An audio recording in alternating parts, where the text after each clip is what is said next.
मेरे चैनल सुनने वालों को मेरा नमस्कार आदाब।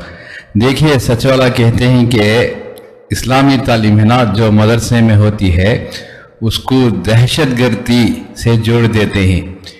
ये कहते हैं कि 100% इस्लामी तालीम दहशतगर्दी तालीम है, इस तरह से ये कहते हैं। इनको मालूम नहीं है ना, यही प्रॉब्लम है। देखिए ना, नीट का एग्ज़ाम कितना मुश्किल होता है, इनको मालूम नहीं है। देखिए, कर्नाटक में 4 लड़के मदरसे में जो पढ़े हुए लड़के हैं ना, 4 लड़के नीट एग्जाम क्रैक कर दिया। उसमें जो दो लड़के हैं ना, वो ऑल इंडिया, वो कर्नाटक में अव्वल दर्जे में आ गए हैं। Number 2 of the top 3 Karnataka state ranks NEET 2020 results और achieved by Shaheen group of institution. For the first time of India, 2 of the 3 Karnataka state ranks are from मदरसा। इनको मालूम नहीं है नीट एग्जाम कितना मुश्किल होता है। ये 4 भी हाफिज कुरान हैं, इन्होंने नीट एग्जाम क्रैक किया हुआ है। तो ये कहते हैं ना, मदरसे में जो भी पढ़ता है उसको कुछ इल्म नहीं होता है। तो देखिए ना, ये हाफिज कुरान 4 लड़का नीट एग्जाम क्रैक किया हुआ है। इसी तरह से देखिए ना, हमारे राष्ट्रपति APJ अब्दुल कलाम जी, उनके पिताजी एक मस्जिद में इमाम रहा करते थे। तो अब AP जी ने तालीम, इब्तिदाई तालीम है ना, ये बिगिनिंग वो मदरसे में हासिल की हुई थी। तो मिसाइल में है ना, उन्होंने 48 डॉक्टरेट्स हासिल किया हुआ था। देखिए, इतने बड़े साइंसदान, वो भी मदरसे के प्रोडक्ट ही। देखिए, हमारे फर्स्ट प्रेसिडेंट ऑफ इंडिया, राष्ट्रपति जी डॉक्टर राजेंद्र प्रसाद, वो अरबिक, संस्कृत, पर्शियन के बहुत बड़े स्कॉलर थे। MA इकोनॉमिक्स किया हुआ था, लॉ भी किया हुआ था। इतने बड़े स्कॉलर, वो 12 साल राष्ट्रपति बने हुए थे ना। तो उनके पिताजी एक बहुत बड़े आलिम थे, दीनी आलिम थे, अरबिक, पर्शियन, संस्कृत के आलिम थे। तो ये कहते हैं कि जो भी कुछ मदरसे में जो लड़का पढ़ता है वो बेकार, वो कहते हैं ना, वो दहशतगर्दी की तालीम दी जाती है। तो इनको पता नहीं है आजकल जो नीट एग्जाम कितना डिफिकल्ट है, इसको क्रैक करना बहुत मुश्किल है। जो इधर बड़ा बड़ा लड़का होकर अरबी वो पास नहीं करता, तो ये मदरसे का लड़का क्रैक कर दिया है। आगे वीडियो देखते रहिए। Thank you very much. मुस्लिमों को आतंकवादी और मदरसों को आतंकवाद का अड्डा बताने वालों के लिए एक ऐसी खबर सामने आई है जो इनके होश उड़ा देगी दोस्तों। निश्चित तौर पर यह खबर इनको दिन में तारे दिखाने के लिए काफी है, उसका एक काम करेगी। यूपी में मदरसों का सर्वे करने के फैसले पर भाजपाइयों के मन में भी लड्डू फूटे और गोदी मीडिया को भी सवाल उठाने का मौका मिल गया। एक तरीके से गंगा में हाथ धोने का मौका मिल गया। लेकिन इन सबको एक मदरसे के छात्र ने चुप करवा दिया है दोस्तों, वो भी टॉप करके। नमस्कार, मेरा नाम है जयंती झा और आप देख रहे हैं द लाइव टीवी।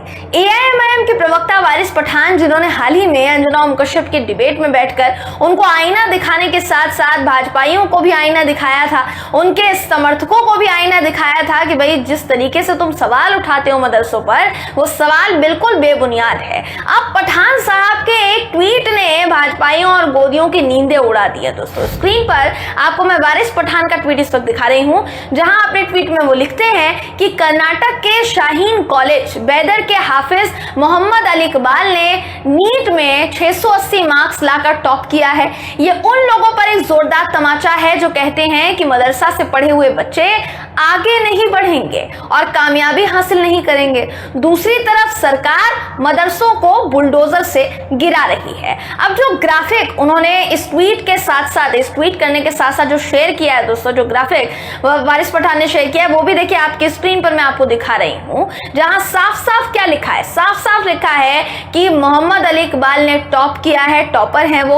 उन्होंने ऑल ओवर इंडिया उनकी रैंक आई है 834, वो है रैंक उन्होंने हासिल किए है, और कैटेगरी रैंक 210 है।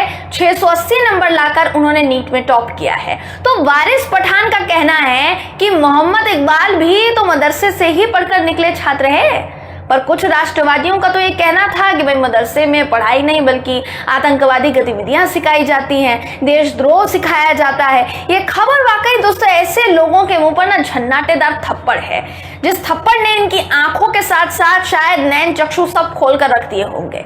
जो लोग मदरसे को लेकर ये भ्रम फैला रहे हैं कि वहां गरीब का बच्चा पढ़ता है क्योंकि वहां पढ़ाई होती ही नहीं है, तो अमीर के बच्चे तो सिर्फ उनको गरीब के बच्चों को मदरसे में धकेलने के लिए ये मुद्दा उठा रहे हैं। तो फिर उन राष्ट्रवादियों से सवाल है कि इस खबर के सामने आने के बाद ये लोग आखिर कहेंगे क्या। इकबाल के अलावा इससे पहले बिहार से एक ऐसी ही खबर सामने आई थी। ये खबर गया थी कि बिहार के गया जिले में रहने वाले मौलाना शाहिद रजा खान ने अपनी शुरुआती शिक्षा जो थी आजमगढ़ जिले के मशहूर दीनी इदारा जामिया अशराफिया मुबारकपुर उससे हासिल की थी। उसके बाद शाहिद ने नदवातुल उलेमा लखनऊ से आलिमात की तालीम हासिल की। इसके बाद उन्होंने दिल्ली का रुख किया और जेएनयू जाकर उन्होंने पढ़ाई की। जेएनयू में बाकायदा बीए, एमए, पीएचडी किया। पढ़ाई के दौरान इनका रुझान जो है सिविल सर्विसेज की तरफ गया। उन्होंने जामिया यूनिवर्सिटी में जाकर सिविल सर्विसेज की तैयारी शुरू कर दी थी। मौलाना शाहिद रजा को उस परीक्षा में कितनी रैंक हासिल हुई थी सुनिए, 751वीं रैंक उनको हासिल हुई थी सिविल सर्विसेज परीक्षा में। वहीं देश के पूर्व राष्ट्रपति एपीजे अब्दुल कलाम साहब को तो कोई भूलता नहीं है, वो भी इसी मदरसे से पढ़कर निकले थे। उनके पिता रामेश्वरम की मस्जिद के इमाम थे। तो सवाल ये है कि मदरसे के छात्र हमेशा नया कीर्तिमान गढ़ रहे हैं, उसके बावजूद उनके ऊपर तोहमतें ये लगाई जा रही हैं कि मदरसे से जो बच्चा पढ़कर निकलेगा वो या तो आतंकवादी ही बनेगा या फिर उसकी जो पढ़ाई है, जो उसकी तालीम है वो सही नहीं होगी।